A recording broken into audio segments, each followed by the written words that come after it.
Pai universal, fonte de toda a vida e de todo o amor, com humildade e gratidão elevamos nossos corações a Ti. Te agradecemos, Pai, pela dádiva da existência, pelo dom da consciência e pela esperança divina de que um dia estaremos contigo no paraíso.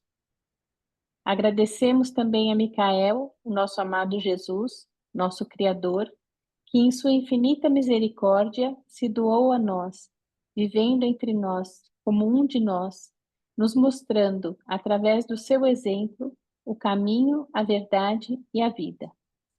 Seu amor incondicional ilumina a nossa jornada e nos inspira a sermos filhos dignos de Ti. Pedimos também ao nosso ajustador do pensamento que Ele continue a nos guiar na jornada da perfeição, ajudando-nos a escolher o bem, a verdade e a beleza, e que possamos ouvir sua voz e seguir o seu chamado, e que o Espírito da Verdade nos revele o que realmente importa, afastando-nos da ilusão e nos aproximando de Ti. Que possamos viver em harmonia com a Tua vontade, espalhando luz, amor, paz neste mundo. Amém. Amém. Muito obrigado, Chuchu. Obrigada. Bom, pessoal, boa noite a todos. Obrigado por terem vindo. Nós continuamos aqui estudando o documento A da gente vai vida, começar. da vida de Desculpa. Jesus entre nós. E vamos iniciar hoje um documento novo que fala já da quarta-feira, né? Documento que já vai se aproximando do momento da, da morte do nosso Mestre Jesus. Então, nós vamos iniciar a leitura aqui. Precisamos de um voluntário para nos acompanhar. Bem-vindo, Roberto.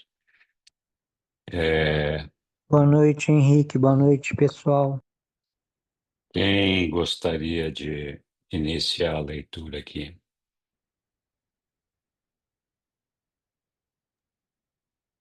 Posso iniciar? Bom, Sussuzinha, vamos lá.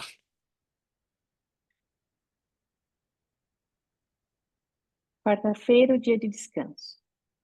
Quando o trabalho de ensinar ao povo dava-lhes uma folga, o costume de Jesus e dos seus apóstolos era descansar das suas atividades às quartas-feiras.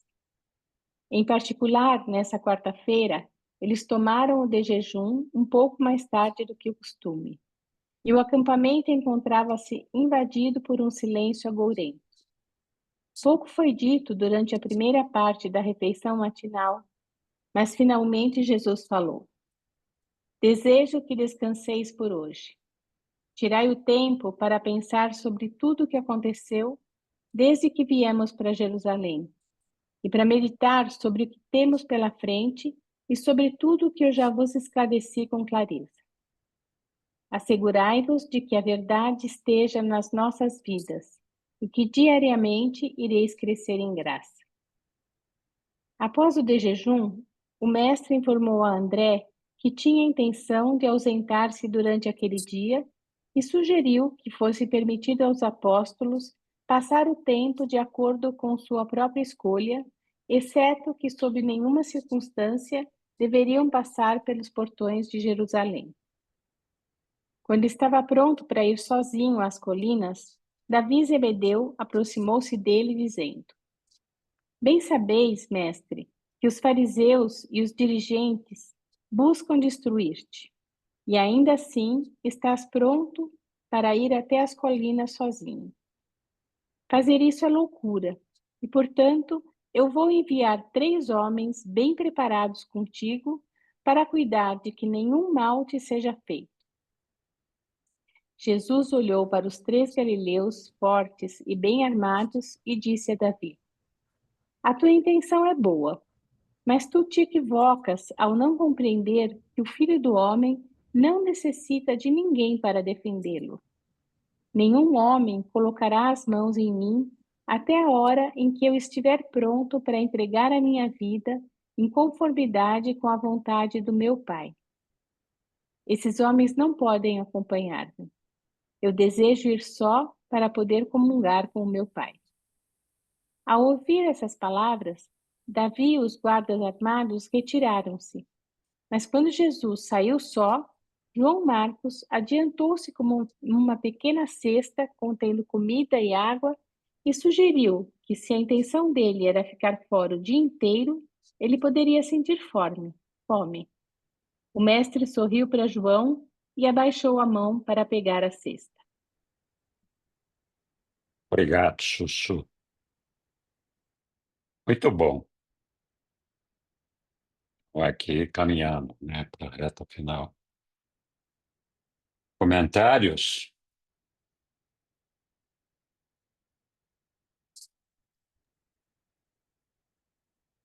Aqui eu...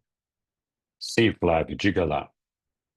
Eu fico imaginando uma cena como essa, de repente, Jesus ali, né, dormindo, meio acampado com os discípulos e tal, o pessoal chega no café da manhã. E aí, o que que temos aí, João, para o nosso despertar hoje? O que que tem aí? Tem leite de cabra, tem pão ázimo. O que que sobrou da janta de ontem? Não, devia ser uma coisa fantástica, assim. E essa, imagina o que devia ser, talvez os caras não tivessem nem a dimensão, na verdade, do que seria o mestre, né? E não conseguiam avaliar isso, né? Enfim, eram outros tempos.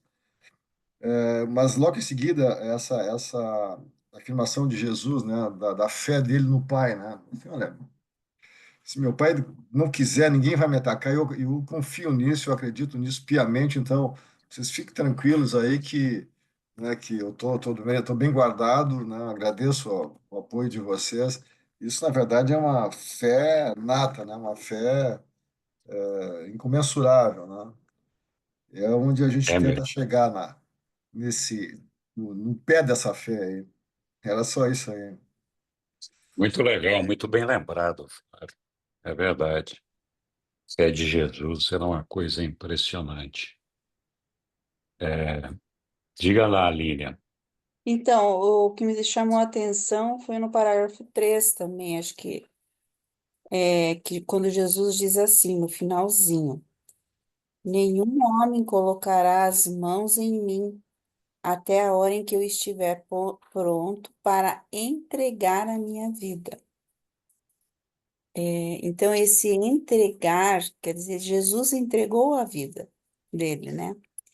Se ele não quisesse, ele poderia ter ou feito um milagre, ou quer dizer, ele entregou, né? Entregar a minha vida em conformidade com a vontade do meu Pai. É por isso que a gente ouve tanto falar, né, que Jesus entregou a sua vida por nós, de alguma maneira, né? A questão dele ter ficado em Jerusalém, dele ter visto que era a vontade do Pai, que ele estivesse ali, e todos aqueles acontecimentos que culminariam na sua crucifixão, né? Então, era isso que eu queria a palavra entregar. Boa noite. Obrigado, Lilian. Oi, Egli.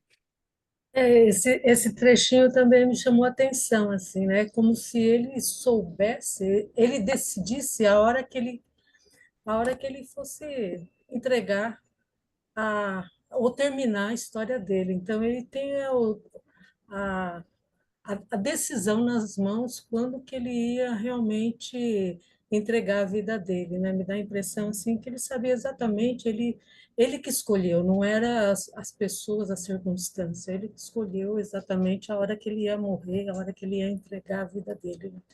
Isso me chamou a atenção mesmo, como ele sabia já previamente a hora e como. Isso. Muito obrigado, Egli. Eu vou comentar sobre tudo isso daqui a pouco. Diga lá, Hélio.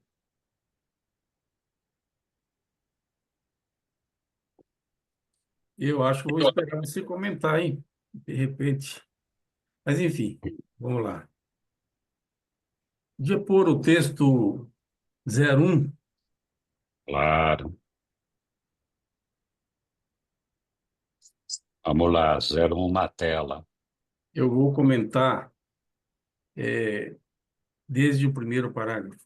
Quando o trabalho de ensinar ao povo dava-lhes uma folga, o costume, destaque para a palavra costume, ou seja, não foi algo inédito, esta quarta-feira em particular, mas o costume de Jesus e dos seus apóstolos era descansar das suas atividades às quartas-feiras. Muito bem. O Velho Testamento lá tem que o dia de descanso, a religião judaica, e vale até os dias atuais, entendia que o dia de descanso oficial, segundo os 10 mandamentos, é sábado.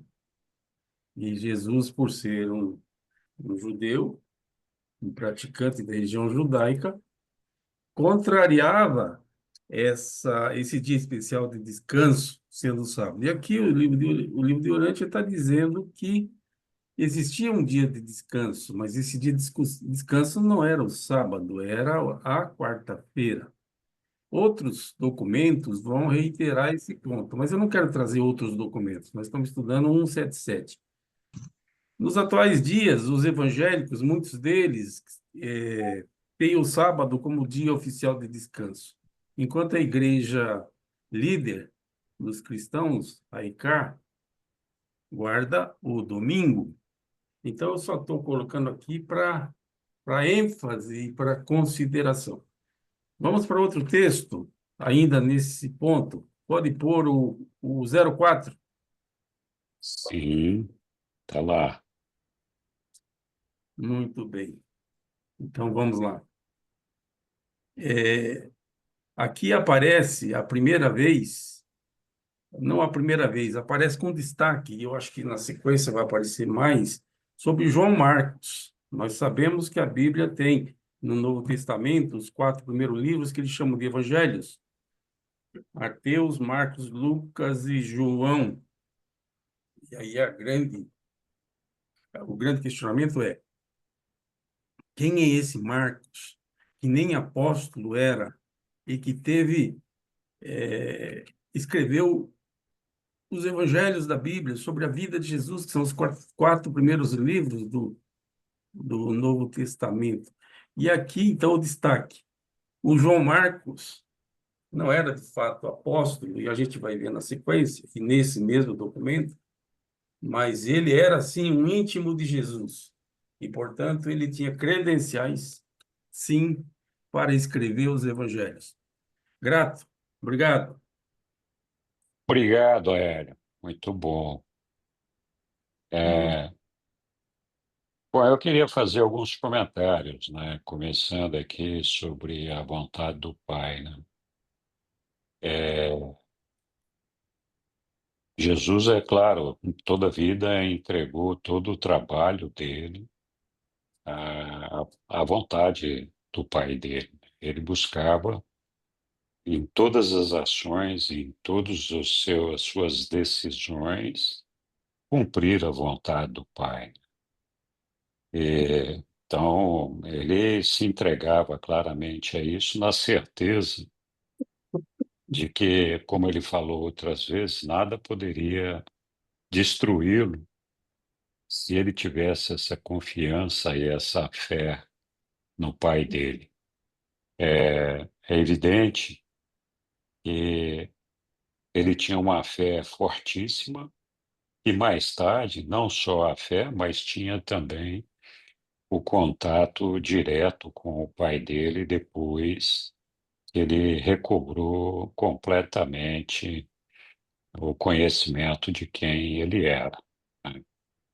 Então, mais ainda, ele buscava cumprir a vontade do pai dele. E ele confiava que nada ia acontecer de ruim se o pai dele não quisesse. Aí a gente se pergunta sobre a questão de entregar a vida, como a Lilian comentou aí, né? É, então, a gente tem que lembrar o seguinte, porque se ele decidiu que ele ia entregar a vida, ele decidiu o momento em que ele ia morrer, a gente poderia achar que ele deliberadamente buscou aquela sucessão de eventos que aconteceram. Então, é importante a gente lembrar que todos os Micaéis têm que cumprir as 7 auto-outorgas, sendo que a sétima delas, e a última para eles, é sempre na carne, vivendo como um mortal do reino. E todos esses Micaéis têm Estou. vários propósitos, né, que fazem com que eles colocam como objetivo na vida deles. É, É, então, é, a primeira coisa é que todos os Micaéis, ao cumprir as suas auto-outorgas, eles buscam cumpri-las em lugares onde há problemas. Então, diante da questão da rebelião, que envolveu vários planetas do sistema de Satânia, inclusive o nosso, Jesus acabou escolhendo o nosso planeta para cumprir essa missão dele, né? Então, todos eles, igualmente, quando vão fazer a sua outorga, buscam cumpri-la num lugar que tenha dificuldades. Talvez porque isso aumente o seu desafio, a sua capacidade de compreensão da natureza humana, a, a maneira de melhor perceber e compreender o homem imperfeito e em evolução, porque esse é o propósito da auto-outorga dos Micaéis, viver como um de nós, passando por todas as dificuldades e todos os desafios que todos nós passamos de uma maneira ou de outra. A gente sempre acha que a nossa cruz é maior que a dos outros. Com certeza não é. Deve ter alguém que carrega uma cruz mais pesada. Mas a gente sabe que a vida de Jesus aqui não foi fácil, assim como não é dos seus irmãos Micaéis quando eles vão cumprir as auto-outorgas dele. Então, um dos propósitos da auto-outorga é tentar resolver os problemas que estão afligindo um determinado mundo. É por isso que eles vão para aquele mundo para tentar cumprir essa auto-outorga e, com isso, viver uma experiência ainda mais difícil que aquela que seria de viver num mundo regulamentar, vamos dizer assim. Então, a busca deles é realmente pelo aprendizado, pela mestria, pela sua soberania. E essa busca, tecnicamente, é completada quando eles alcançam o estágio de poder se fusionar com o seu ajustador do pensamento. Nós já falamos disso em outras oportunidades. Então, todos os Micaéis, não só o nosso, recebem um ajustador do pensamento quando eles vão cumprir a auto-outorga mortal. Por quê? Porque na condição de homem, é esse ajustador do pensamento que constrói a nossa alma. Então, não existe a construção da alma se não houver a presença do ajustador do pensamento dentro de nós. Só que esse ajustador do pensamento, ele põe um tijolinho de cada vez naquela alma à medida que nós concordamos que isso seja feito. E a maneira que nós concordamos em fazer isso é cumprindo a vontade do Pai. Então, quando a gente associa essa determinação de Jesus de cumprir a vontade do seu Pai o tempo todo e confiar cegamente nele, a gente percebe que não só ele estava seguro de que ele estava devidamente protegido e amparado pelo Pai dele, mas também que ao fazer isso, ele estaria contribuindo ou fazendo exatamente aquilo que todos nós temos que fazer para construir a nossa alma e alcançar a fusão com o nosso ajustador do pensamento. Então, todos nós nos lembramos daquele episódio do batismo de Jesus, e esse batismo é um evento isolado, não tem nada a ver com o que aconteceu na vida de Jesus. Isso foi o batismo foi uma etapa que ele achou que devia cumprir para se apresentar a João e dizer que a partir dali ele, Jesus, ia tomar conta da revelação e iria fazer a disseminação. Mas, naquele dia do batismo dele, todos nós vimos o ajustador do pensamento que habitava a mente de Jesus, saiu da mente de Jesus e foi para Divinity e voltou personalizado no mesmo instante que Jesus estava ali se batizando. Vamos lembrar sempre que o objetivo do nosso ajustador do pensamento é nos levar até o nosso Pai. Ele é aquele que nos guia para alcançarmos o nosso Pai. E, ao mesmo tempo, ele busca alcançar uma fusão conosco. O propósito dessa fusão é de que ele é ajustador do pensamento, que é uma fração do Pai Universal habitando a nossa mente, e é um ser pré-pessoal, conquiste uma personalidade que é a nossa, porque a partir da nossa fusão com ele, nós passamos a ser uma só entidade, uma só pessoa, uma só personalidade. Algumas características que nós não vamos entrar no detalhe aqui agora. Mas, por isso que esse ajustador foi até Divinity naquela ocasião do batismo, justamente para receber a personalidade do Pai, porque Jesus havia alcançado o ponto de fusão, mas ele, como nós já vimos outras vezes, não era um ser fusionável. Por quê? Porque Jesus, sendo Micael, já era um ser divino, já era um ser espiritual. E isso inclui a outra porção do propósito do ajustador do pensamento ao fazer a fusão conosco. Quando o ajustador do pensamento se funde a nós, a gente está atestando que nós fizemos a escolha definitiva pelo nosso Pai, e essa escolha ela é irreversível, não vai haver nenhum momento em que nós vamos decidir mudar de ideia, por isso que a fusão acontece.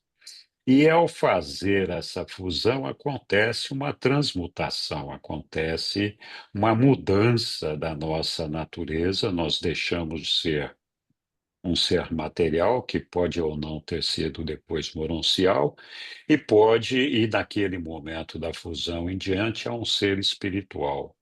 E, portanto, um filho nascido do Espírito, como Jesus falou muitas vezes.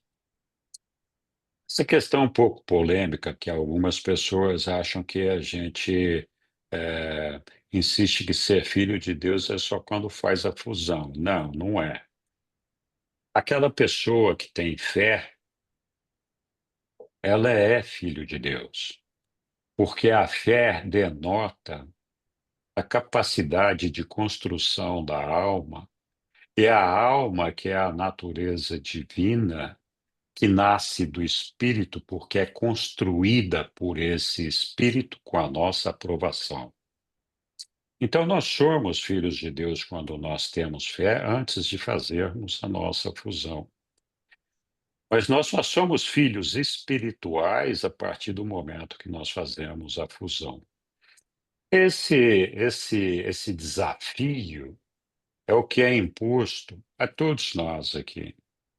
Então, o propósito do nosso Micael, ao viver aqui conosco como um ser humano na carne, era justamente de ele mesmo, vivenciando todas essas experiências que tinha que experienciar, alcançar o ponto de fusão com o seu ajustador do pensamento, mostrando para ele mesmo e para todos nós que esse evento é um evento possível de ser alcançado sempre e quando nós temos fé no nosso Pai, nós acreditamos e nos sustentamos nele e participamos, ainda em vida, do nosso reino celestial.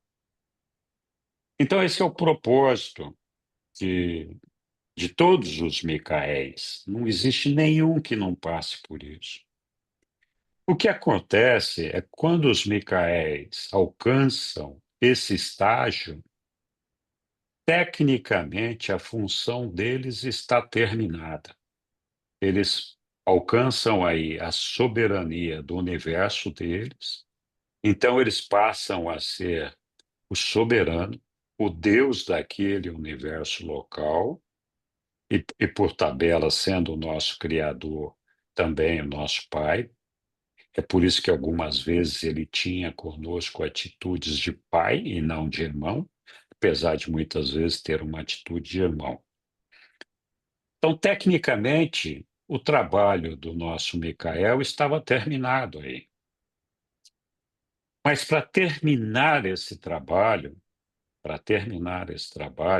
ele teria que completar a experiência dos mortais.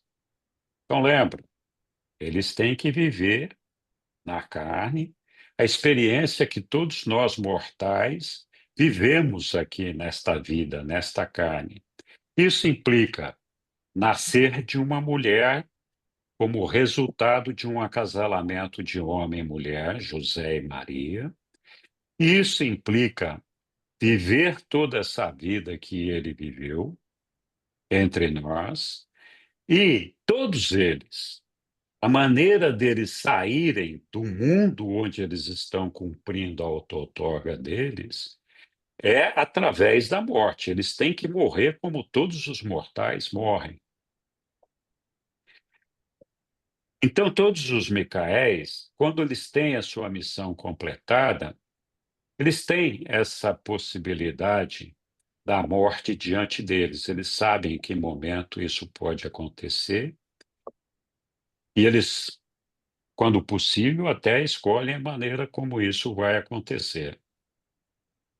No caso do nosso Micael aqui, ele com certeza sabia o que se avizinhava da morte dele, porque ele cantou a bola dessa morte várias vezes, não foi uma só, foram repetidas vezes, para todos os seus apóstolos e discípulos. Então, todo mundo sabia que Jesus, em algum momento, ia morrer e sabia que, em algum momento, ia ressuscitar. Então, para não dar a impressão que o pai desejasse a morte do filho, e muito menos que fosse uma morte como a que aconteceu com o nosso Micael. Então, nós temos que, primeiro, lembrar que a morte dele era inevitável.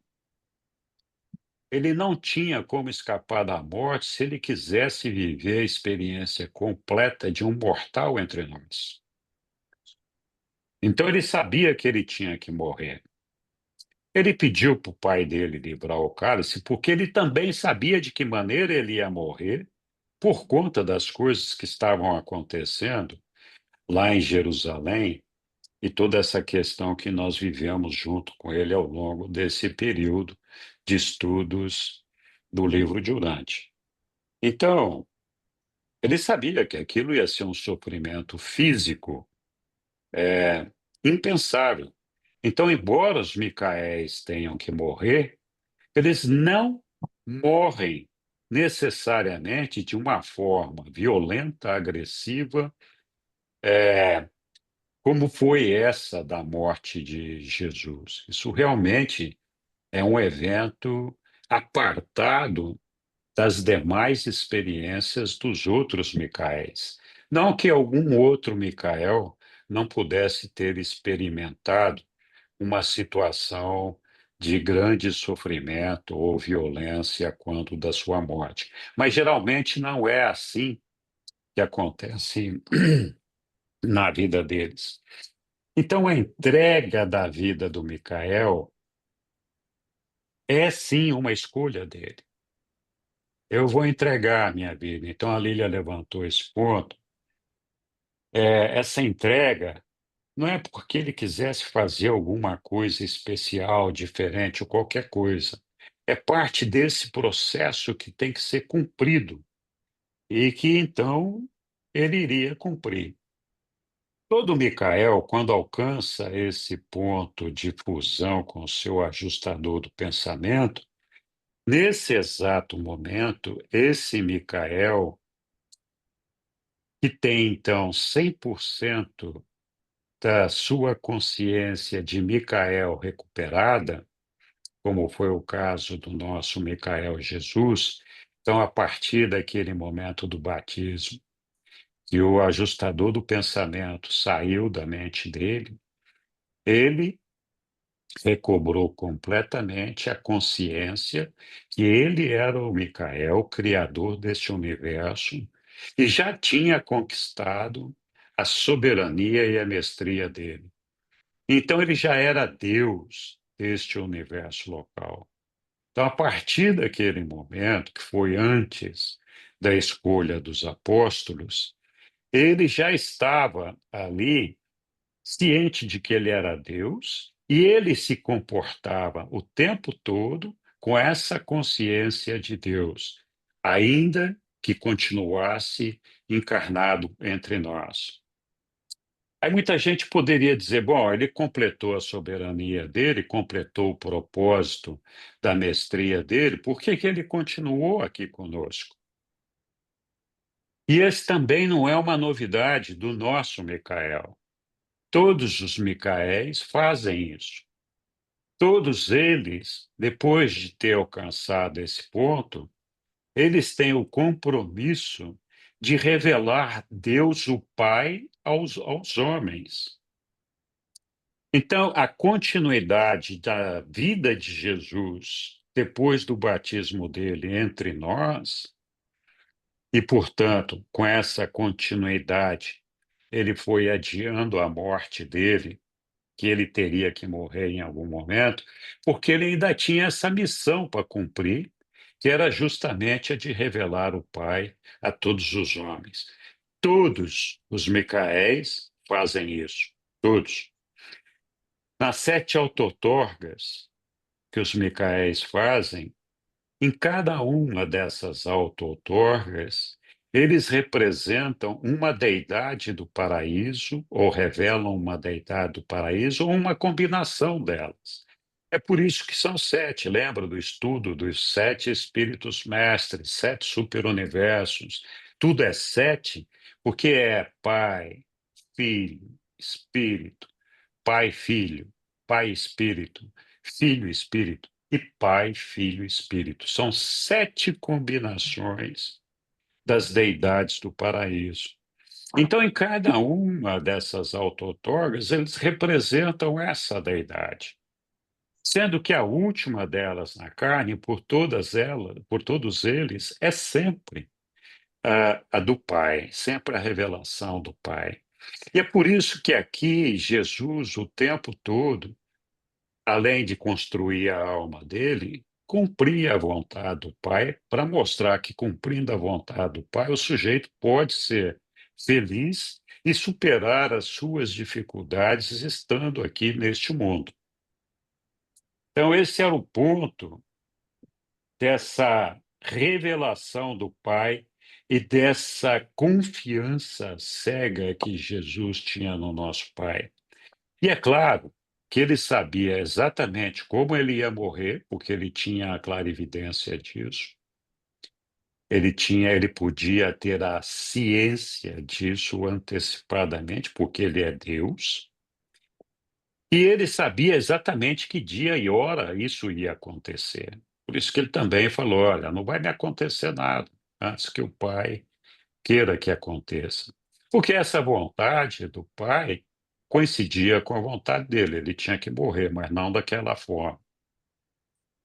Então é importante a gente ter presente esses eventos para compreender um pouco da cabeça de Jesus, da cabeça do nosso Micael, vivendo aqueles momentos tão angustiantes, que para ele podia superar com facilidade, se é que a gente pode falar assim, nunca é fácil, porque ele tinha essa confiança cega no pai dele. Mas dentro desse documento, tem outros aspectos relevantes que a gente poderia estar falando. A gente pode falar, Jesus, em algum momento ali, logo no começo desse documento, falou: é importante a todos os seus apóstolos ali, que todos vocês continuem buscando a verdade. É verdade? Ele fala lá, então eu vou colocar o texto aqui. O livro de Urântia é um negócio impressionante. A gente, às vezes, passa batido numa porção de coisas. Então, ele disse aqui, vamos achar aqui onde ele fala. Segurai-vos aqui, ó, que a verdade esteja nas vossas vidas e que diariamente ireis crescer em graça.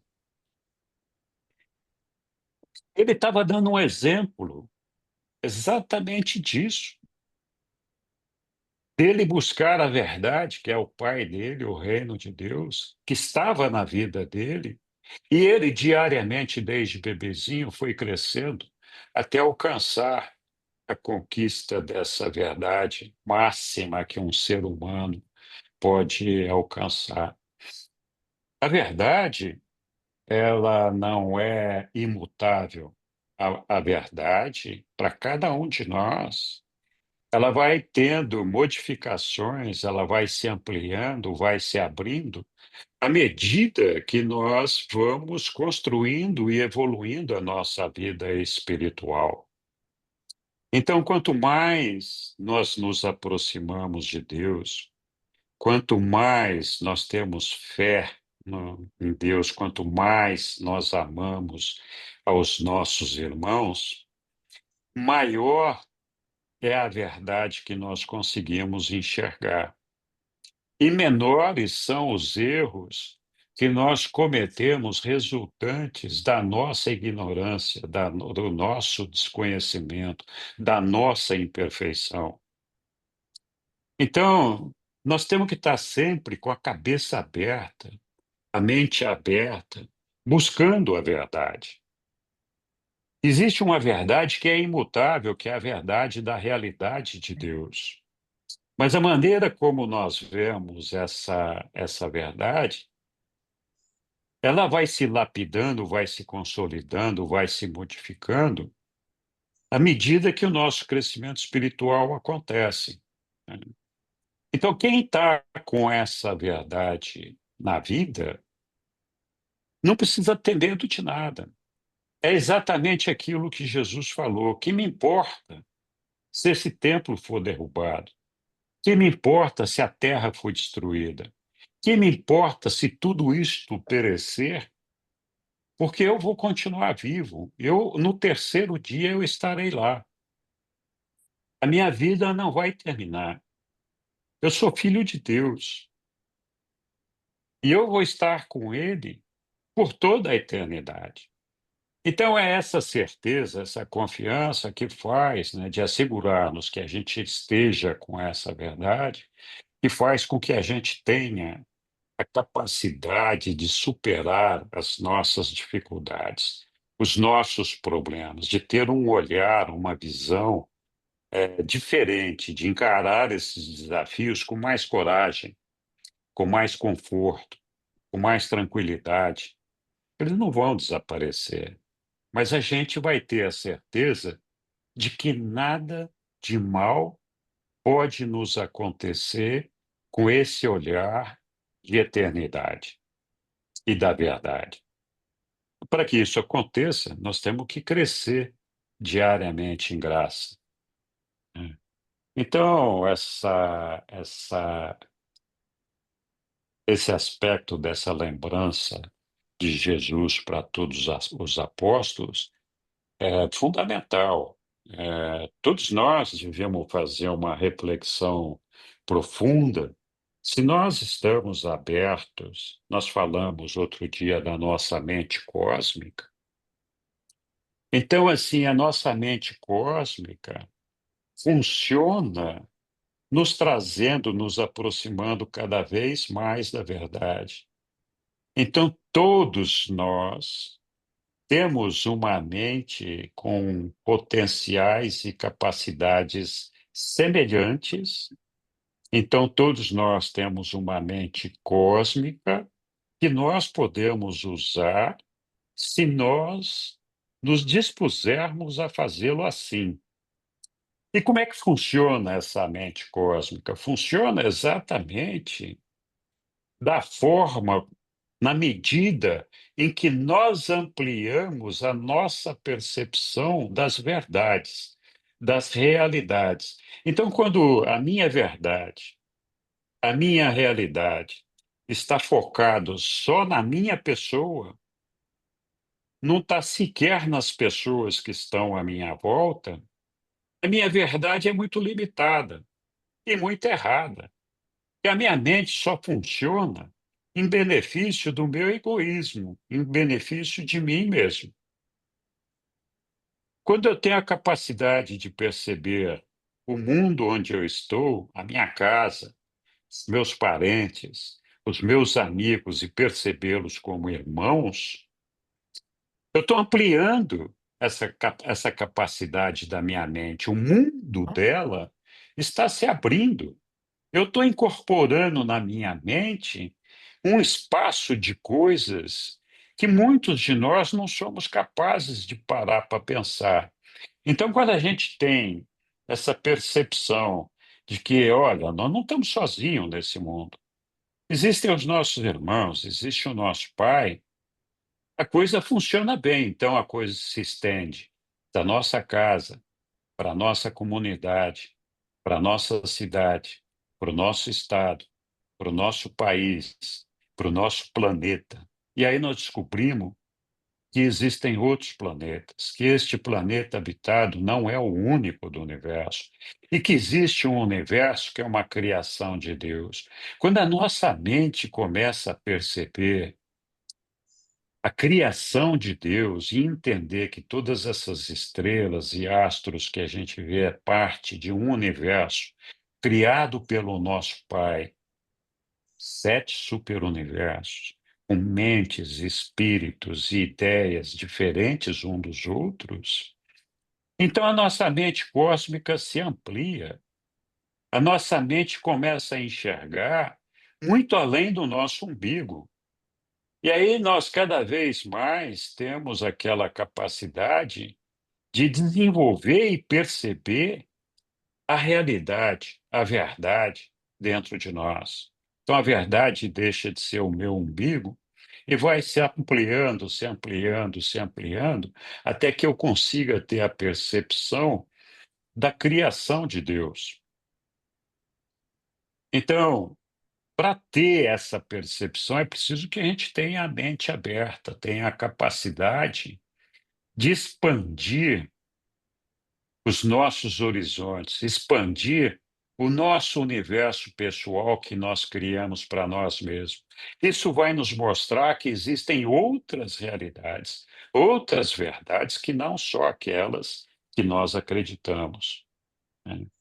Então, é, é fundamental que a gente tenha essa ideia de sempre estar buscando a verdade e se agarrar a essa verdade da existência do nosso Pai, e essa verdade ela fica consolidada no nosso coração por meio da nossa fé, de uma forma que nos dá uma confiança que é exatamente a mesma confiança que uma criancinha pequena tem no seu pai ou na sua mãe terreno.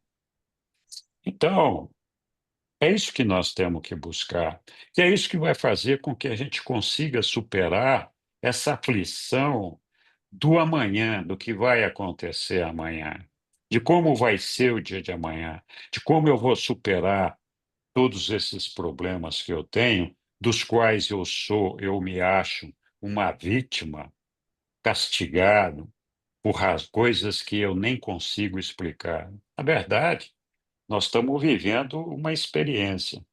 Então, é extremamente importante a gente pensar nessa verdade com essa mente cósmica, ampliando esses horizontes, tentando enxergar mais além de nós mesmos, né? Por isso que Jesus teve toda essa serenidade naquele momento de poder enfrentar essa dificuldade, com ele já sabendo o que ia acontecer com ele, né? Então,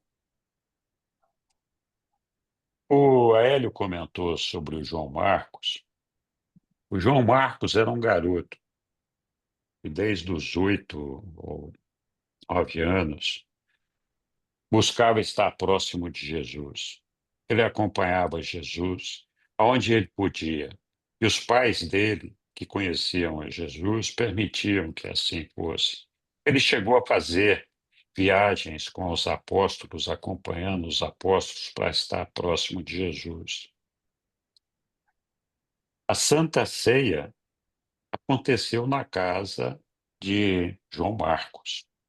Essa criança, os pais deles é que abriram o espaço na casa deles, como a gente vai ver nos próximos documentos aí, para que Jesus pudesse fazer a última ceia, a Santa Ceia, né?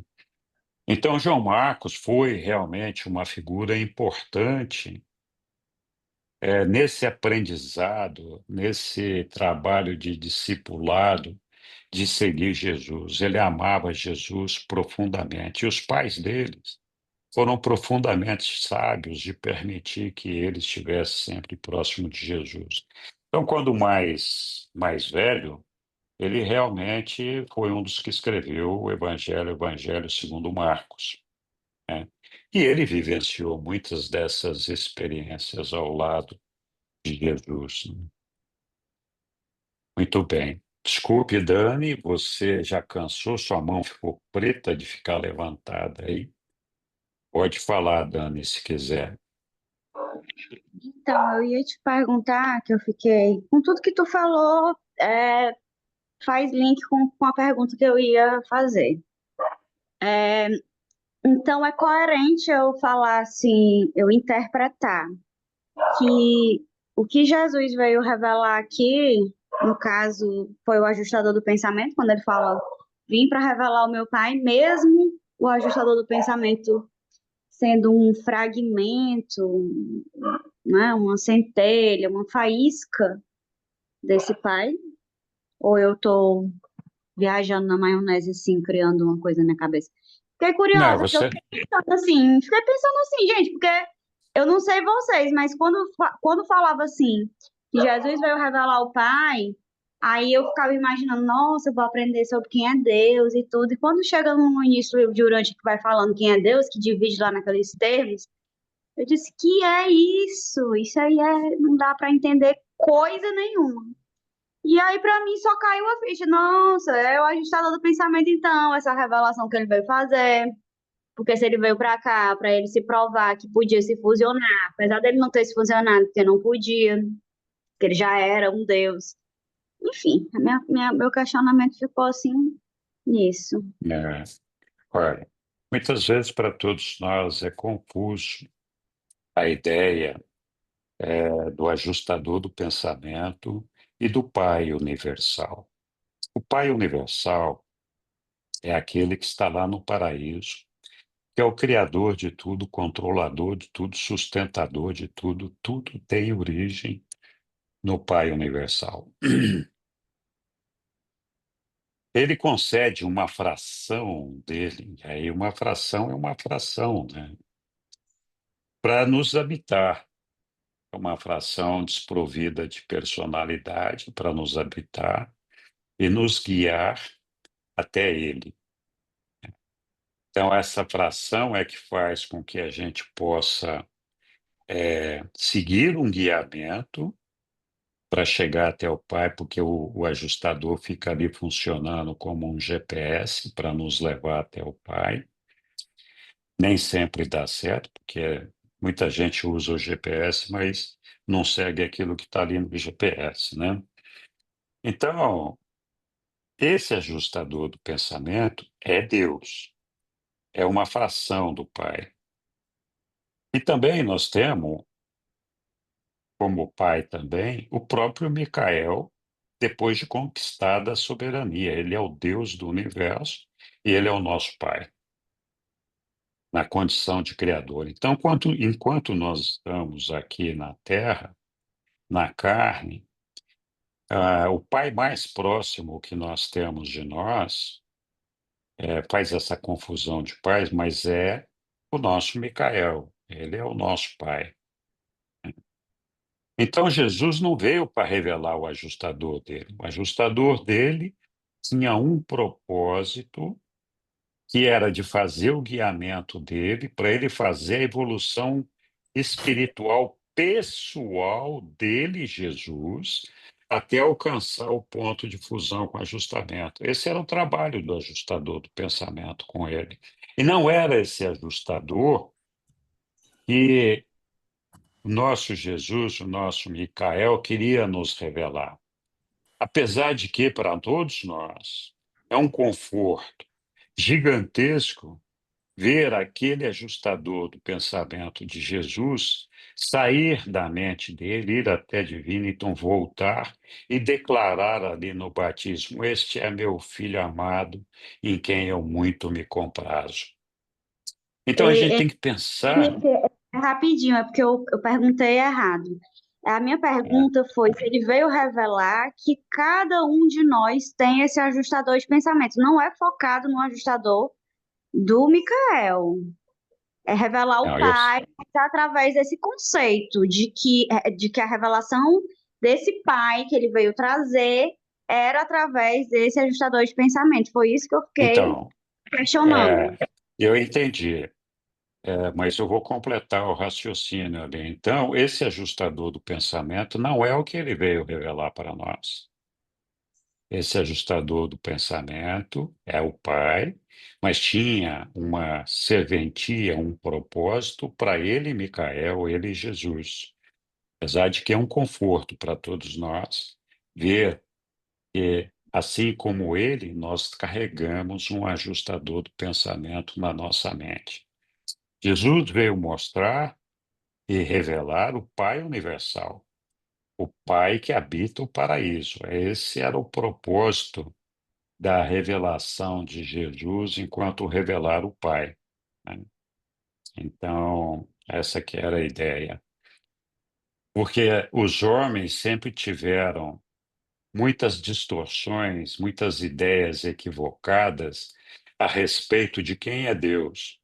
Então, para muita gente, Deus é o cara que tem um caderninho, que fica anotando nossos pecados, que fica puxando o nosso tapete, fazendo pegadinha, fazendo truquezinhos, etc. Então, muita gente acha que Deus é o Deus, é um pai castigador, que fica ali só provocando situações para nos derrubar e blá, blá, blá. Então, Jesus veio mostrar que essa ideia nossa desse pai é equivocada. E a ideia correta do Pai é que o nosso Pai só quer o nosso bem, só quer que nós cheguemos até Ele e que Ele nos ama profundamente e que Ele não provoca nenhuma situação para nos colocar em dificuldade. Isso é parte do nosso desenvolvimento natural. Então, a revelação de Jesus é desse Pai universal para trocar o Pai vingador, castigador, por esse Pai de amor, né? Olá, Sidney. Hoje você acertou, hein? Boa É noite. mesmo? É É, verdade. é o seguinte, eu acho não, eu tenho certeza, de tudo que eu li no livro de Urântia, em nenhum lugar diz que Micael ou Jesus entregou a sua vida por nós, tá? Não fala isso em lugar nenhum. Não fala isso também que ele lavou os nossos pecados com o seu sangue. Também não diz isso. Então, essa palavra entrega não quer dizer isso. Friso a palavra que não quer dizer, tá? Que ele entregou a sua vida por nós. Ele entregou a sua vida, como o Henrique bem esclareceu, porque ele ia entregar de qualquer jeito. Ele tinha que morrer para fazer o que o humano vai fazer. Vai morrer, vai para as mansões e vai seguir a carreira. Ele fez tudo isso. Nós vamos ver para frente do estudo tudo isso que ele vai fazer. Então, ele fez o caminho ascensional que nós faríamos, embora ele seja o criador desse universo. Mas tem que ficar bem entendido, que ele não entregou sua vida por nós, não, não é nada disso. Tá, obrigado, era só isso. Muito obrigado e muito bem lembrado, Sidney. É isso mesmo. Essa ideia é uma ideia equivocada da cristandade. Muito bem, mais alguém quer fazer algum comentário, alguma observação? Tá bom. Então eu vou continuar aqui com a nossa leitura aqui. Eu não, vou pedir para alguém nos ajudar aqui. Nós estamos aqui nesse um dia a sós com Deus. Quem é que vai nos ajudar aqui? Eu posso. Obrigado, Eglin. Um dia a sós com Deus. Jesus estava para pegar a cesta de lanche da mão de João, quando o jovem aventurou-se a dizer: Mas, mestre, é possível que abandones a cesta no chão enquanto ficas de lado para orar e que sigas sem ela? Além que siga sem ela. Além disso, se eu fosse junto para carregar o lanche, ficarias mais livre para adorar. E eu, por certo, me manterei em silêncio. Não farei perguntas e permanecerei perto da cesta quando tu te separares para orar a sós.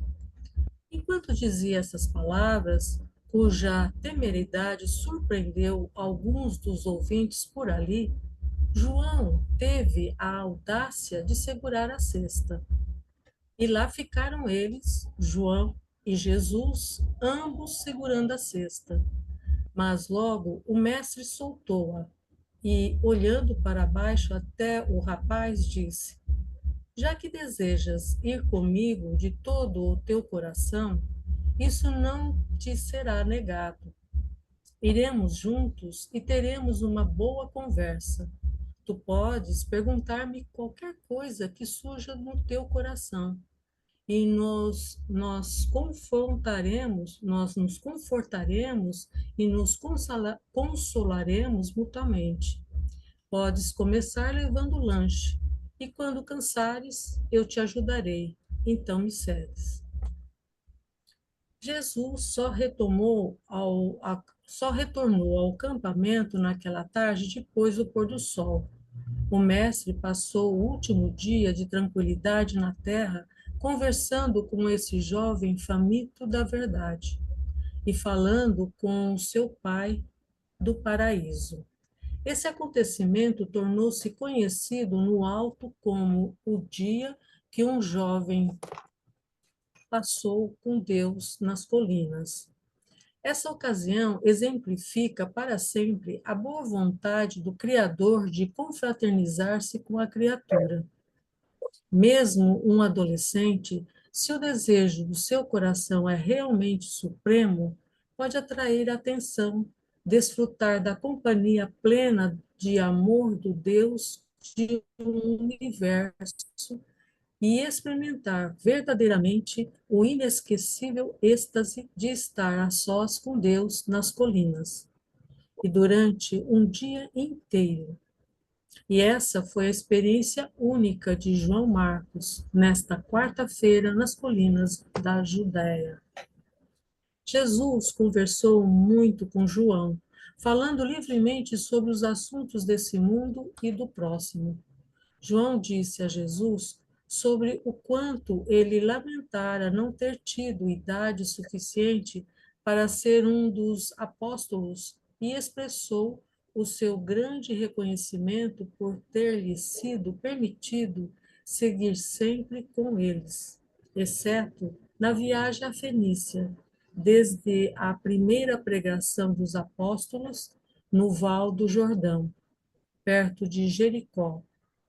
Jesus advertiu ao rapaz para não se desencorajar com os acontecimentos iminentes e assegurou-lhe de que ele viveria para tornar-se um mensageiro poderoso do reino. João Marcos ficaria sempre emocionado com a lembrança desse dia com Jesus nas colinas e nunca se esqueceria da recomendação final do Mestre, feita quando eles estavam para voltar ao acampamento do Getsemane, com a seguinte teor: Bem, João, tivemos uma boa conversa, um dia de descanso verdadeiro, mas procura não contar a nenhum homem as coisas que eu disse. E João Marcos nunca revelou nada do que havia sucedido nesse dia que ele passou com Jesus nas colinas. Durante as poucas horas que restavam da vida terrena de Jesus, João Marcos nunca permitiu que o Mestre saísse da sua vista por muito tempo. O garoto estava sempre escondido por perto e só adormecia depois que Jesus dormia. Obrigado, Evelyn. Legal. Muito bem.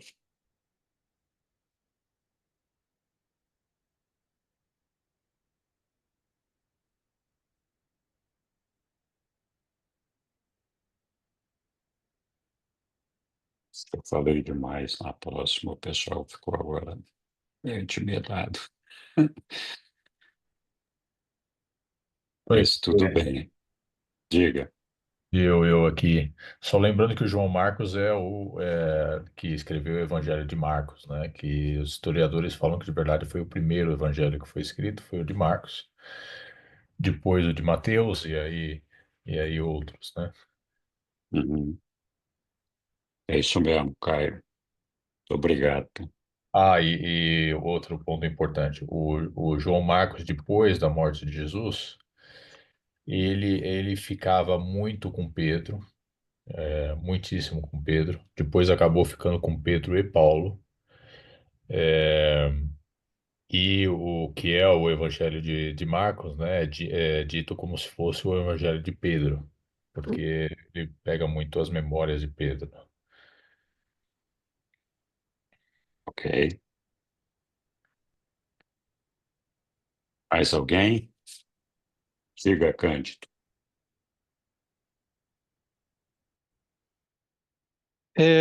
Boa noite a todos. Boa Estão noite. ouvindo? Sim, estamos ouvindo. Eu tenho algumas perguntas, aí eu digitei no chat. É possível dar uma lida aí e explanar sobre esse tema? Tem a ver com Marco e com o evangelho dele e a situação de Micael ter vindo na Terra e o fato de ser profecia ou não. Tá no chat. Quer que eu leia? Então, não, pode ler ou pode fazer as perguntas aí, não tem problema, a gente vai respondendo na medida Tá. que a gente souber.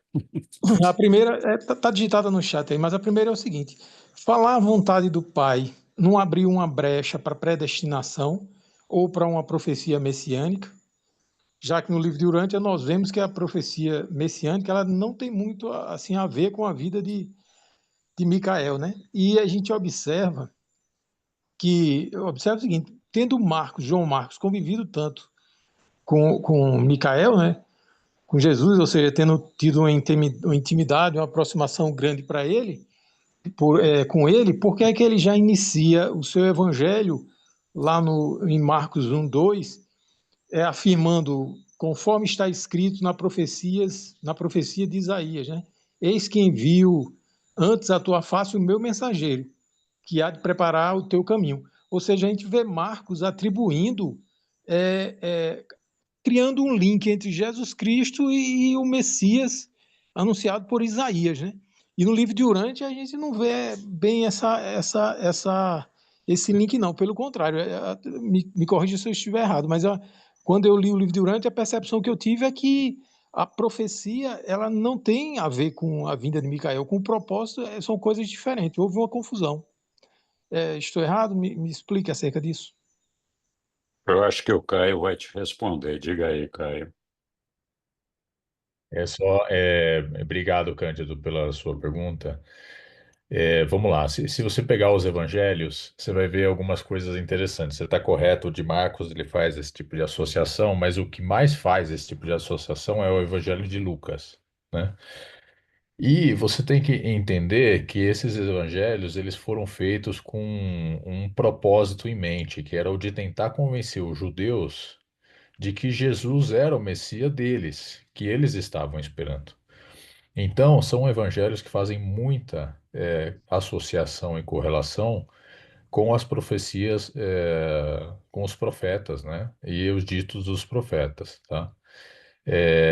No livro de Dante, o que diz é que Jesus mesmo, ali no fim da adolescência dele, quando ele começou a tentar pôr as bases da sua missão, ele chegou a um entendimento que seria impossível, talvez, não associar a vinda dele com a dos Messias que os profetas estavam fazendo, ele acabou aceitando. Então, assim, quando as pessoas, ele não falava por ele, mas quando as pessoas colocavam esse rótulo nele, ele não se desfazia desse rótulo, ele permitia, tá? E os evangelhos ali, eles estão cheios de erros e desejos das pessoas que escreveram ali, dos apóstolos, né? Então, o próprio Pedro tinha muita vontade dessa de correlacionar o Messias Jesus com o Messias dos judeus. Lucas tentou fazer isso, Paulo tentou fazer isso, né? E foram tentativas. Você vê quão fora as pessoas estão ali, né? Da, tão erradas elas estão com respeito ao que elas escreveram do que realmente foi. Quando você começa a ler Atos dos Apóstolos e começa a ver Pedro fazendo milagres e essas coisas, assim, tá claramente subiu a cabeça um pouco ali, né? Tem muito desses erros. E o que eu entendo no livro de Dante é que o livro de Dante é uma versão, acaba sendo uma versão enriquecida e purificada do que está muito nesses evangelhos, tá? Obrigado, Caio. E é isso mesmo. O que a gente vê na Bíblia, nos evangelhos, tudo, o, em diversos momentos do livro, durante, os reveladores fazem menção ou referência ao fato de que a maior parte, ou se não todos esses livros, sofreram adulterações, alguns deles foram criações até de certa forma impensadas, justamente para criar uma, uma, uma civilização dos judeus, uma ideia de um povo de judeus, de povo de Deus, que tinha um pano de fundo que justificava isso, mas muita coisa os judeus construíram para se fazer de grandes, se fazer de privilegiados, que nunca aconteceu na verdade. Então, vários livros da Bíblia foram construídos com o propósito de elevar o povo judeu, trazer uma doutrina, uma criação que, na verdade, não correspondia à verdade. Então, é isso aí. E você tem razão, Cândido. Realmente, os evangelhos fazem referências estranhas ali. Mas com relação à vontade do Pai, quando se fala da vontade do Pai aqui, do meu ponto de vista, em nenhum momento a vontade do Pai tem uma ideia de predestinação, né? O Pai não traçou para a gente nenhum caminho dizendo, olha, você vai seguir por aqui e aqui são as pegadas sobre as quais você tem que pisar e andar. Se a gente pensasse dessa forma, a gente realmente teria que atribuir a Deus a culpa por todas as situações que nós vivemos. E que não é assim. Então, quando pensa na vontade do Pai, deve pensar na vontade de estabelecer o seu reino, de que todos nós alcancemos esse Pai no paraíso, de que todos nós alcancemos a perfeição, de que todos nós saiamos desse ambiente de imperfeição. Então, o Pai, sim, ele tem ciência do que vai acontecer conosco, porque ele pode ver o fim a partir do início. Mas nós temos que ter a convicção, a certeza de que não foi o Pai que escreveu esse início, meio e fim para cada um de nós. Isso está sujeito ao nosso livre-arbítrio.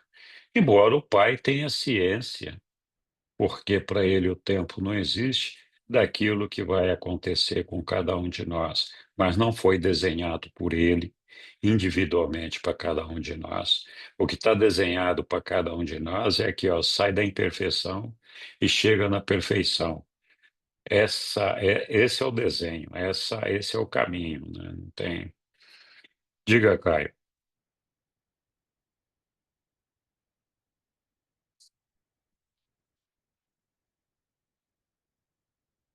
Seu microfone está fechado, Caio. Não sei se você está. Desculpa. Obrigado, É. obrigado, Henrique. Eu queria comentar algumas coisas aqui que são importantes no contexto dessa discussão aqui, né? O primeiro da doutrina do Cordeiro de Deus, né? Da expiação, isso daí, inclusive, é dito no livro de Dante, que foi uma tentativa que Paulo fez de tornar mais aceitável a morte de Jesus Cristo como Messias judeu, né? Bom, o que aconteceu é que ficou essa doutrina e não acabou os judeus não assumindo Jesus como o Messias deles. Então, acabou ficando esse estigma aí, infelizmente é algo que ficou na cultura, essa coisa de que Jesus morreu pelos nossos pecados, não tem nada a ver, nada a ver. Isso, Jesus não precisaria ter morrido para expiar pecado de ninguém, tá? É, outro, é, outro ponto aqui, com respeito a ele de repente saber que ele ia ser morto, ou ter ido, ou ter incentivado, né, a morte dele. Tem algumas coisas que o livro de Dante já falam, que são em lugares diferentes, mas eu acho que são importantes de ter aqui como contexto.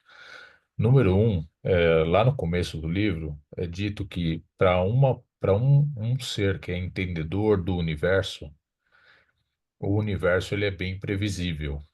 Ele só se torna imprevisível quando você coloca a personalidade no meio. E a personalidade é o que torna as coisas do universo mais imprevisíveis, tá? Mas, em geral, os fatos um tanto previsível. Se você sabe como as coisas funcionam, o universo é um tanto previsível, tá? Eu acho que mesmo Jesus, se ele não tivesse utilizado uma ciência divina, porque também é dito no livro de Urântia que Jesus ficava de modo muito interessante para os reveladores,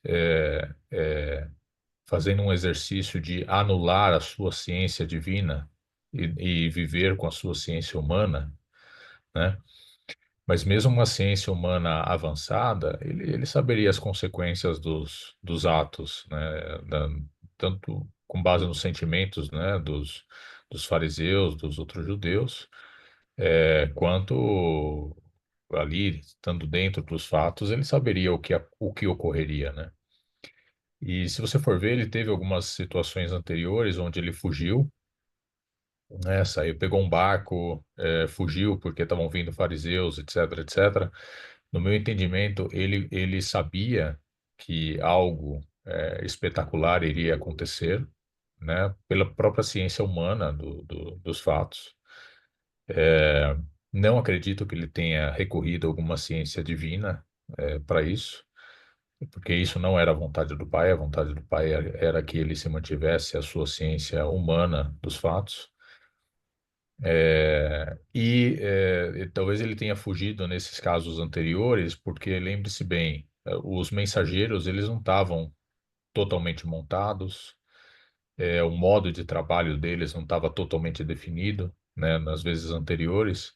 Então, eu acho que Jesus preferiu assegurar de que toda a parte dos pregadores, né, dos mensageiros, tivesse bem montado e tivesse fluindo de uma maneira mais ou menos independente, sem necessidade dele. E a hora que ele sentiu que isso estava mais ou menos feito, que era o trabalho dele, né, para que a mensagem dele pudesse ser amplificada no seu ponto máximo, né, ele resolveu simplesmente se entregar a um destino que ele já sabia que aconteceria pelo modo como a mensagem dele era tomada de muita violência ali, pelos fariseus, tá? Então, não acredito em predestinação, não acredito em presciência, acredito em simplesmente ter um conhecimento humano, do mesmo jeito que a gente teria, né? Das consequências de certas ações, e como ele sabia que uma das coisas que sim era a vontade do pai é que o modo dele sair dessa vida tinha que ser de modo natural, ele resolveu assumir o caminho para uma morte natural, que era o caminho que tinha ali, era aquele caminho que se podia vislumbrar aquele momento. Precisaria ser daquele jeito? Não, não precisaria ser daquele jeito, não precisaria ser de modo tão violento, não precisaria ser crucificado. Isso aí, para mim, são simplesmente coisas que foram levadas para esse caminho, né? Mas não precisaria ter sido assim. Ele simplesmente decidiu entregar a vida dele. E, inclusive, ele poderia, que é uma conjectura, né? Ele poderia pensar que talvez o destino dele nem fosse ser colocado numa cruz, fosse talvez ser levado a uma prisão, do jeito que João Batista foi, né? E depois ter se tomado uma decisão com respeito a ele, né? Mas também acredito que Jesus resolveu fazer talvez uma instigação maior da sua mensagem ali no fim, porque ele sabia que não conseguiria fugir desse destino, número um, ele só poderia atrasar esse destino. Como eu falei para vocês, o trabalho dos mensageiros já estava bem organizado, então ele poderia ser um momento bom para fazer isso. Mas também eu acho que ele acabou usando isso como uma ilustração das mais visuais, né, e práticas da mensagem dele, que o que importa se tudo no mundo está caindo, né? O que importa é você trabalhar pela vida eterna. Então ele se mostrou como o supremo exemplo disso, né? De que é desejável dar a vida temporal por uma vida eterna. É algo que sim, é extremamente importante seguir o caminho divino, né? Não só o caminho daqui, né? Eu acho que o outro que vocês estavam falando entre pai e irmão, se lembre de uma coisa, lá no livro de Dante tem uma parte que fala de modelos, né? Modelo padrão. E várias coisas no universo funcionam na forma de modelos, tá? E eu realmente acredito que um filho criador, ele é o supremo modelo para as criaturas viventes do universo dele, tá? E ele sendo o supremo modelo, a vida dele é o modelo ideal de vida, né? De uma vida celeste, de uma vida divina, tá? Eu acho que a Jesus, nessa fase final, acabou entregando a vida dele para mostrar o supremo exemplo, que vale a pena a gente lutar pelas nossas mais profundas convicções, que são convicções que têm uma origem divina, mesmo que isso custe o nosso, a nossa realidade temporal aqui. Obrigado, Henrique. Imagina, obrigado você, Caio.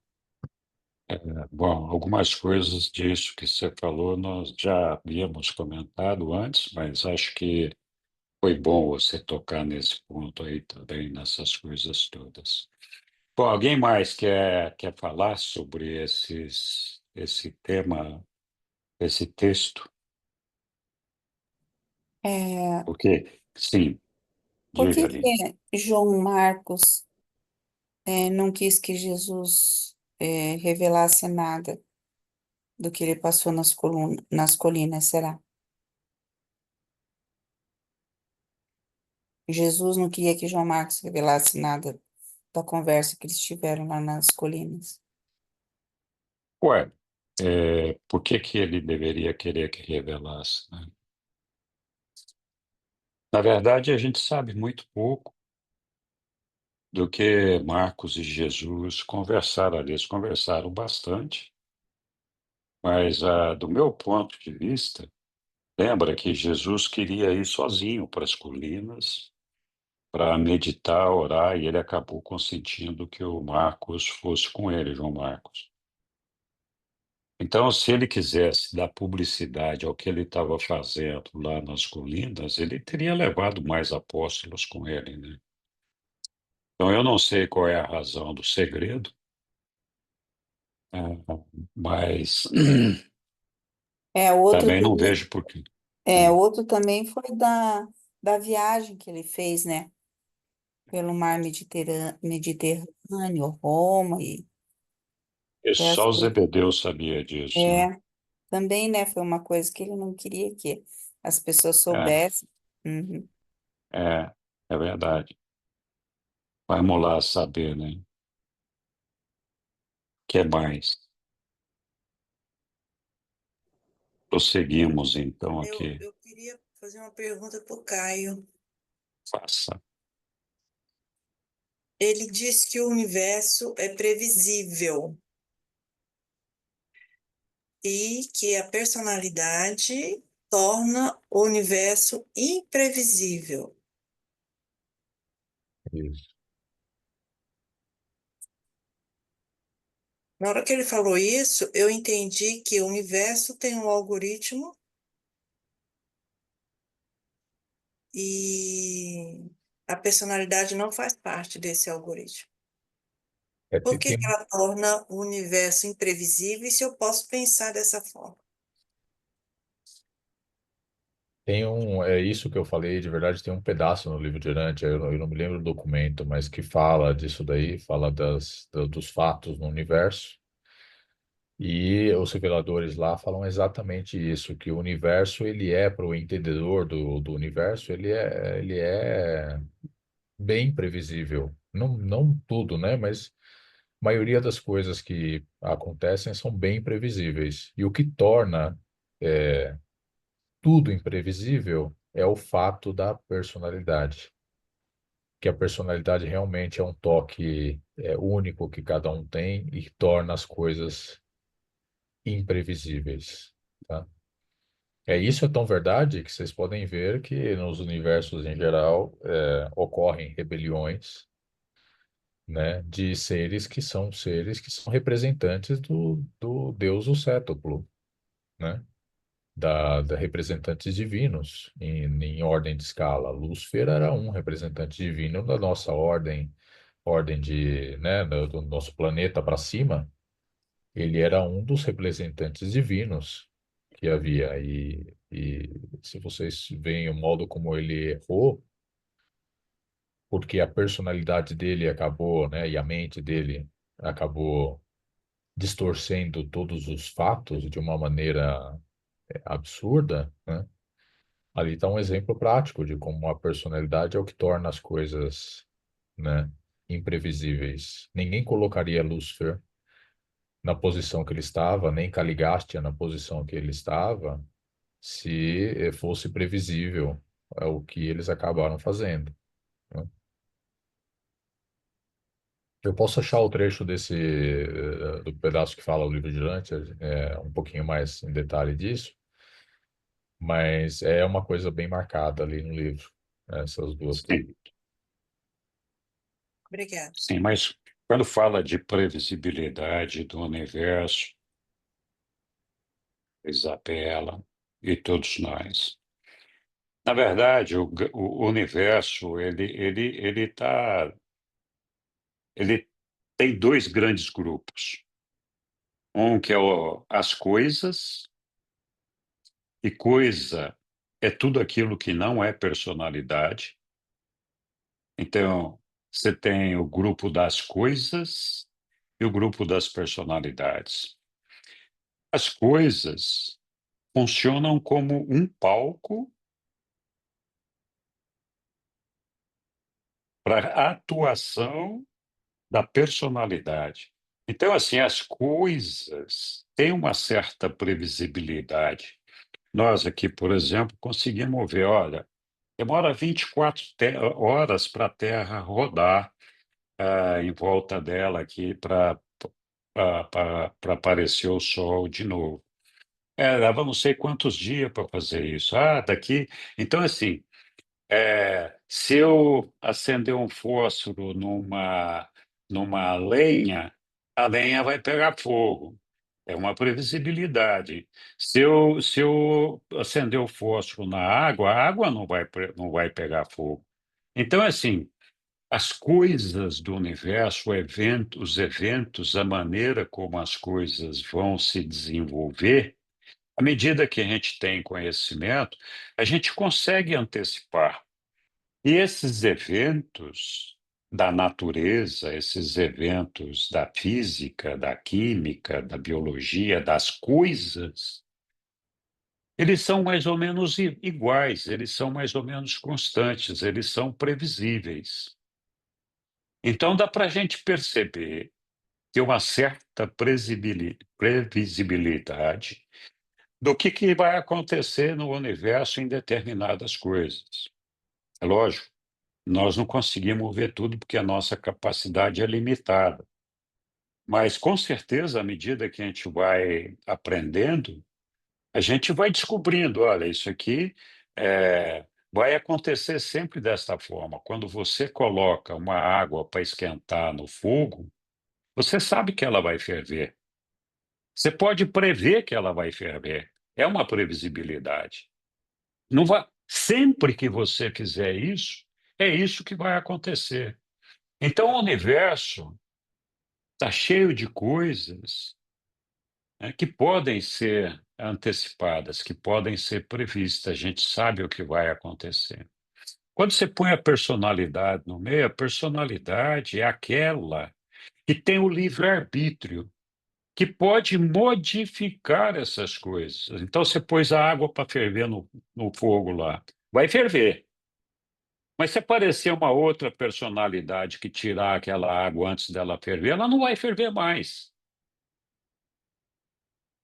E quem mudou foi a personalidade, não foi a física, nem a química, nem a biologia, nada. A personalidade é que, de certa forma, é imprevisível, ainda que muitas vezes a gente possa prever ou antecipar algumas decisões de outras personalidades. A gente vê, conhecendo as pessoas, a gente sabe, pô, esse cara vai reagir assim, essa pessoa vai reagir assim agora. Ah, vai fazer isso, vai fazer aquilo. A gente consegue antecipar algumas coisas.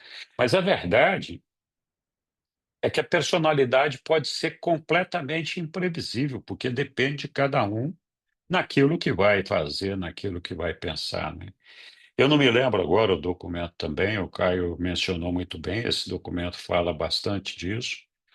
E, claro, a gente pode depois postar lá no grupo para todo mundo ver. Diga lá, Liane, Meus amores, minha amorzinha. Deus é onisciente, onipresente, ele sabe tudo. Ele sabia que Lúcifer ia fazer, ele sabia tudo, ele sabe tudo. Não existe um segredo que ele não saiba e que ele não possa ver. Então, não cai uma folha, uma árvore de algum lugar nesse mundo, em todo o universo, que ele não saiba. Então, ele sabia tudo o que ia acontecer.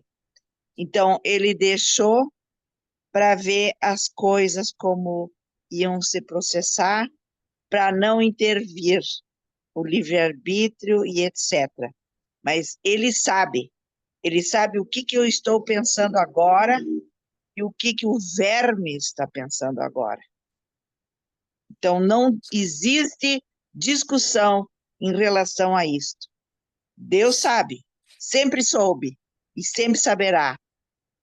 Por isso, ele é o nosso Criador e é Deus.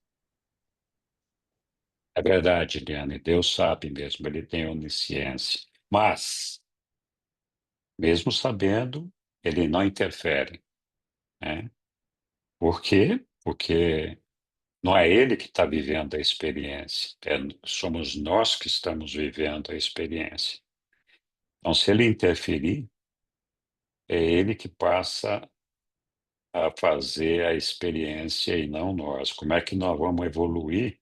Então, melhor seria que ele tivesse nos criado perfeitos, né? E aí não existiria essa experiência do perfeccionamento. Então, é importante entender que o fato dele ter a ciência não significa que é uma rota pré-traçada, que é um destino desenhado por ele. Ele sabe o que vai acontecer, tem a ciência, mas não foi porque ele disse, olha, isso aqui tem que ser desta forma. Mas existe muita discussão nos meios acadêmicos, e aqui é uma discussão só, que qualquer ideia pode valer, é de se alguns desses eventos não poderiam ter sido permitidos, não vou dizer provocados, permitidos por Deus, justamente porque isso é parte do nosso processo evolutivo. Isso é necessário ao nosso processo evolutivo. Então, assim, cada um de nós somos diferentes um do outro. Nós já falamos disso inúmeras vezes. Não existem duas personalidades, dois seres humanos iguais em todo o cosmos. Não é só no nosso planeta, mas nos 7 trilhões de planetas habitados, não existe uma duplicata de nenhum de nós, né? E também não existe nenhum de nós que esteja vivendo exatamente o mesmo ambiente, a mesma situação, a mesma experiência que um vizinho nosso. Ou seja, que a nossa experiência ela é única, não tem ninguém vivendo uma experiência semelhante à minha. Nem quando a gente está no mesmo lugar, comendo a mesma comida, se relacionando com as mesmas pessoas, a gente vive a mesma experiência. Por quê? Porque nós temos a personalidade, como nós falamos agora, que é imprevisível, Cada um tem um processo mental, cada um tem um processo espiritual, e tudo isso é só olhar para um casal que tenha mais de um filho para ver que os filhos são completamente diferentes um do outro, mesmo quando se parecem fisicamente, né? Então, essa diferença é necessária ao processo evolutivo. E o processo evolutivo é sair de uma imperfeição para alcançar a perfeição. Ora, o ponto de imperfeição, ele é quase infinito. Nós temos inúmeros pontos de partida da imperfeição, com diferentes mecanismos de desenvolvimento e criação de oportunidades de experiência para cada um de nós. Então, é por isso que existe 7 trilhões de planetas, é por isso que existe tanta gente no mundo, porque cada um de nós temos que viver todas essas possibilidades de experiência e entregar ao Supremo, entregar a Deus, aquela experiência que é única, né? Então, se nós temos que viver todas essas experiências, assim como existe planeta que tem muita seca, um planeta que não tem ar, não tem, então os habitantes são não respiradores. Tem planeta que tem mais água, menos água, seres humanos de 3 cérebros, de 2 cérebros, de um cérebro. Essas criações, todas, dentro de determinados limites, eu entendo que estão predeterminados por Deus, para que a gente pudesse ter justamente todas essas oportunidades de vivenciar e exaurir todas essas experiências. Então, se, por exemplo, nós não tivéssemos rebelião em nenhum planeta, em nenhum sistema, teria a humanidade, teria todas as personalidades do cosmos entregado ao nosso Pai, ao Supremo, a experiência que teria que entregar de perfeccionamento, se não houve um acidente de percurso como esse. Então, se a gente considerasse que foi completado todo o processo de experiência e que ficou alguma coisa fora que não foi vivenciada, então teríamos conquistado o perfeccionamento, exaurido todas as possibilidades de perfeccionamento? Poderíamos dizer que o Supremo está completo ou não? Então, existe muita discussão se muitos desses eventos não teriam sido permitidos, não vou dizer que foram criados dessa forma, não teriam sido permitidos, e é um resultado de um processo natural que possa acontecer, justamente para que a gente tivesse a possibilidade de ter toda essa experiência vivenciada dessa forma. Então, dentro de determinados limites, acho que Deus permite esses eventos, e os portadores de vida e toda aquela criação do plano de estabelecimento do universo, de criar circunstâncias, criar situações que nos permitam viver todas essas experiências, né? Mas isso é o Henrique que está falando. O livro, os reveladores não falam isso. Isso é uma conclusão pessoal minha. E que muita gente no meio acadêmico do estudo de Urântia discute sobre isso. Então, só para a gente refletir sobre isso. Mas se a gente conhece o Pai, sabe do amor que Ele tem por nós, tem confiança no nosso destino, se você tem confiança no seu destino, nada desses pensamentos, nada dessas coisas podem abalar a tua fé e manter a tua determinação de alcançar o nosso Pai no paraíso e, desde já, adorá-lo e fazer a vontade dele. Esse é o ponto importante. Diga, Roberto, desculpe te fazer esperar, hein? Eu estava desfrutando do seu ponto de vista, Henrique. e quero somar a isso nessa questão tão importante do livre-arbítrio. O que é a experiência? O que Deus prevê? O que o nosso livre-arbítrio pode alterar? Então, eu tenho meditado muito a esse respeito. E eu começo com o entendimento o que significa ser perfeito. Perfeito significa completo, já feito. Então, Deus criou uma personalidade única para cada um de nós e nos deu. Quando nós chegarmos no paraíso, nós teremos manifestado na plenitude essa personalidade. Nós estaremos completos. Nós seremos um finalitor. Então, perfeito, no meu entender, é completo. E nós somos imperfeitos. Nós somos incompletos. Então, o que Deus prevê? Ele prevê o que nós seremos na eternidade.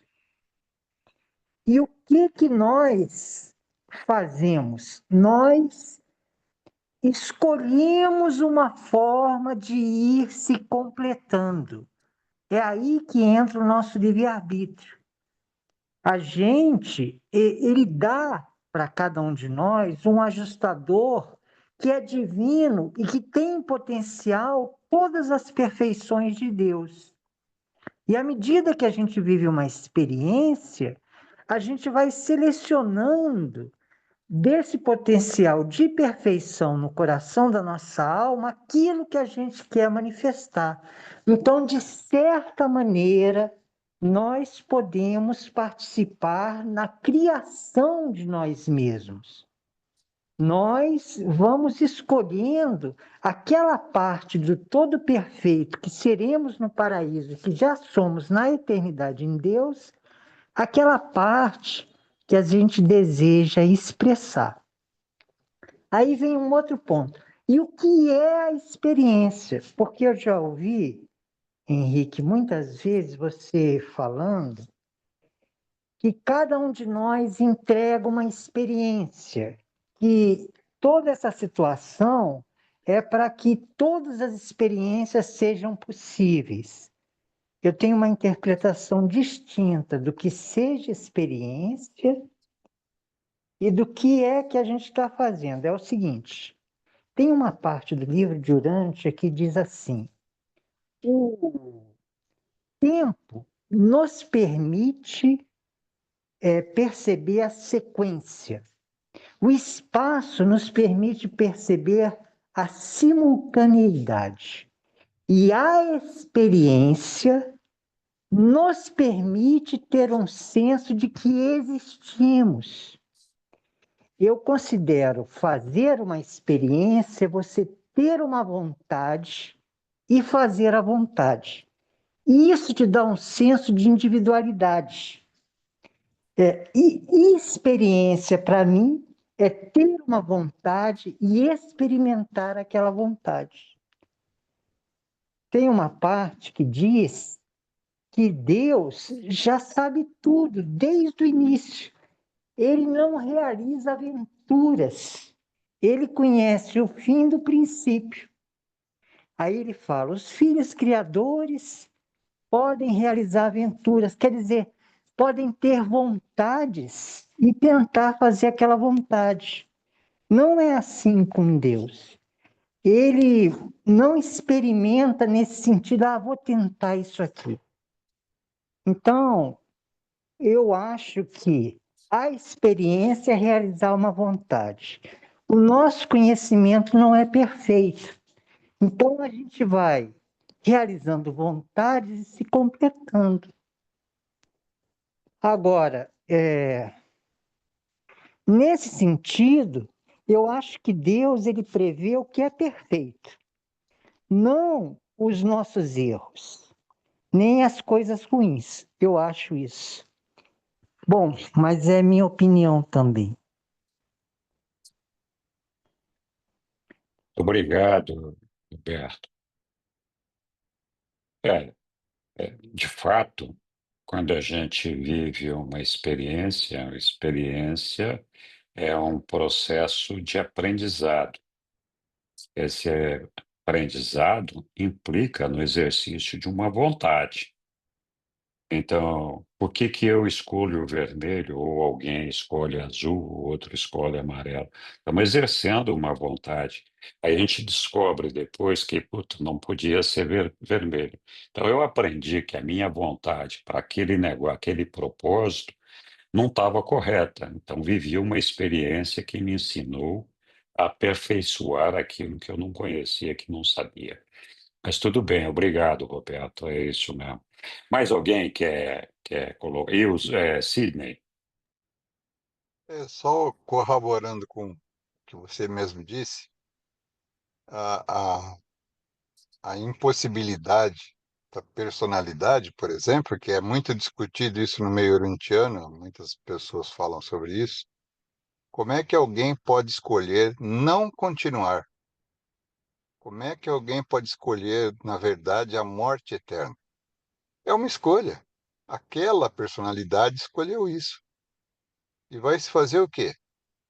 A experiência daquela personalidade vai para o Supremo, mas aquela personalidade deixa de existir. Mas foi uma escolha. Então, essa é as impossibilidades da personalidade. Obrigado. obrigado, Sidney. Hoje estamos falando bastante, né? Que legal, que bom. Mais alguém quer se manifestar sobre? Ok, pessoal. Então, acho que dá tempo de ler mais trechinho aqui, deixa eu ver. Infância no lar. Olha, esse documento aqui é um documento bastante importante sobre essa questão da infância no lar. E a gente está com pouco tempo para ler e discutir esse negócio aqui. Esse documento tem alguns ensinamentos, alguns aprendizados interessantíssimos para quem é pai, para quem é mãe, de cuidados e sabedoria com os filhos.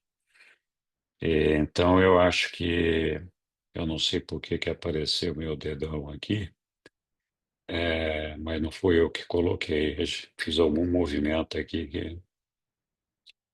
Tá bom. Então, vamos deixar para discutir, para ler e discutir a semana que vem. Eu acho que é um tema bastante interessante. Vai nos mostrar muita coisa reveladora sobre a maneira de conduzir os nossos filhos, a espiritualidade deles, etc., né? Então, não sei se mais alguém quer comentar alguma outra coisa do que nós discutimos hoje. Sabino está postando aqui uma ideia aqui de não sobreviver à morte física é além da escolha, é do nível da recusa total em acreditar nela. Pode ser colhido de surpresa ao sobreviver e ainda assim recusar a continuidade por várias ou nenhuma razão. Não deixa de ser uma decisão, né, de quero ou não estar aqui.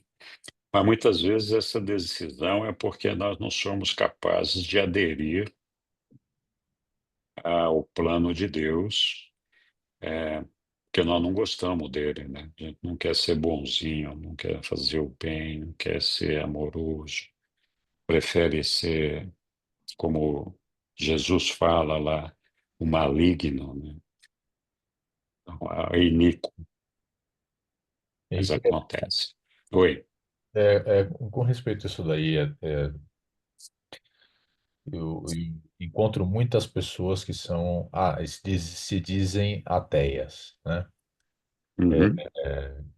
E não são pessoas ateias de verdade. É, Hoje em dia acontece uma coisa interessante. Muitas pessoas que se dizem ateias pelo que elas conhecem do que as religiões fizeram, né? Principalmente as instituições, né? E mais recentemente a enganação que muitas vezes algumas instituições acabam explorando, né? A fé de alguns, né? E essas coisas, assim, para quem vive uma vida de valores, são repulsivas, né? E interessante que eu encontro muitas pessoas que se dizem ateias e você conversa um pouquinho mais e a pessoa não é realmente ateia, ela tem uma vida com valores elevados, né? Tudo, só que ela não entendeu ou ela não busca a Deus, etc., porque para ela mistura as coisas. Ela mistura a religião que as pessoas fizeram ou as instituições fizeram com o que é uma religião real, tá? Eu vejo muito as pessoas perdidas nesse limbo, tá? Muita gente perdida nesse limbo. Mas com respeito à sobrevivência, eu acredito muito no que o livro de Urântia fala ali, que vai ser, vai ser dada a misericórdia até para as mais tênues aspirações que você tiver. Então, lógico, nós como os fiéis, a gente pode reafirmar melhor a nossa fé, né? Mas tem pessoas que, por essas razões que eu acabei de dizer, né, talvez não reafirmem essas fés, mas como ela vive uma vida pautada em valores mais elevados, ela, apesar de um modo muito tênue, né, mas ela, por fim, ela vive os frutos, vamos dizer assim, do Espírito em alguma medida, né? E eu realmente acredito na misericórdia suprema. Então, morte, na minha opinião, tem que ser alguém que realmente, reiteradamente, sabe, se recusa a, a seguir os melhores caminhos, e se recusa a ir contra uma possível energia, né, além da gente. Esse daí, possivelmente sim, mas sinceramente, eu acho que muitas pessoas hoje que talvez não conseguem expressar direito o que pensam, a essas pessoas sempre vai ser dado até a última chance, né, de reafirmar a fé delas. 70 vezes 7. É isso mesmo. Quando a gente fala dessa questão do erro, ou do pecado, ou do iníquo, que é o maligno, tem um documento que é o 148, que Jesus fala bastante sobre isso. Então, quem quiser compreender melhor a questão do que é o mal, o que é o maligno, quem que é iníquo. Iníquo, então, é aquele que Jesus chama de maligno e que vai efetivamente perder a sua existência. Então, Jesus define bem, ali no 148, esses critérios.